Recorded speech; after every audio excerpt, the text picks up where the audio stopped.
বৃক্ষমেলা থেকে কিনে আনা সিলভার পাথুসকে পটিং করা যাক চলুন। আমার কাছে আসলে আগে থেকে মাটি তৈরি করা ছিল, যার মধ্যে ছিল 50%-এর মতো গার্ডেন সয়েল, যেখানে ভার্মি কম্পোস্ট বা গোবর সার মিক্স করা ছিল। তার সাথে 40%-এর মতো বালি এবং ফাঞ্জিসাইড দিয়েছি 5%-এর মতো। তো এরপর আমি নিয়ে নিয়েছি একটা দইয়ের মালসা, যেটাকে আমি ফুটো করে নিয়েছি। টবের বদলে দইয়ের মালসা নেওয়ার কারণ, আমার কাছে টব ছিল না, আমি গরিব হয়ে গেছি টব কিনতে কিনতে।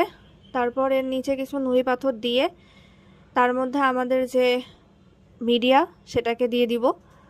এই দইয়ের মালসার হাফ পর্যন্ত ভরে যাওয়ার পর তারপর আমরা গাছটাকে সঠিকভাবে প্লেস করব।